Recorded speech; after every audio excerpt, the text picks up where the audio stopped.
Unapoheshimu mtu, ujue huyo unayemheshimu ni nani, huyo unayemnyenyekea ni nani. Those days, kwa mfano leo hapa unaweza kuwa na watu hapa kanisani unawadharau, unamwona wa kawaida, hapo kesho ndo anakuja kuwa mchungaji wako kiongozi. Kwa hiyo respect people. Mungu huinua watu kwa majira, kwa hujui nani uko umekaa naye. Huyo aliye pembeni yako aweza kuwa mkuu kwako kesho. Kwa hiyo respect everyone. Heshimu kila mtu, nyenyekea, waheshimu watu, wasalimie watu kwa adabu. Usimtazame mtu mavazi yake ya leo ukafikiri ndo atayavaa milele. Haleluya. Unajua kuna watu mtu akiangalia tu nguo za mtu, yani huyu. Kwa don't look people. Usimleo mtu amevaa vibaya, mtie moyo. Una chochote cha kumtia moyo nacho umpe, lakini usimnyali mtu kwa sababu ya muonekano wake. Muonekano ubadilika kutokana na maisha. Kuna wengine ni weusi hata sio rangi zao, ni jua tu. I'm telling you. Mtu anafanya kazi anashinda juani, don't expect ata grow. Wewe uko leo kwenye kiyoyozi, wewe na wewe ungeenda huko kijijini, ukawa unatembeza vitu barabarani, ungekuwa au grow. Kwa hiyo mtie moyo huyo mtu. Mpende. Kuna majira tunapitia ambayo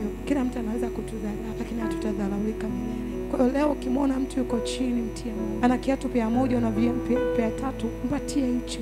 Kwa sababu ni barabara tu tunapitia. Kituo cha daladala, hamna mtu anaishi kwenye kituo cha daladala. Kwenye hatua, kuna hatua fulani kwenye maisha tunazipitia ambazo ni kama mtu unakuwa umekaa kwenye kituo cha daladala. Gari yako ikija utaondoka.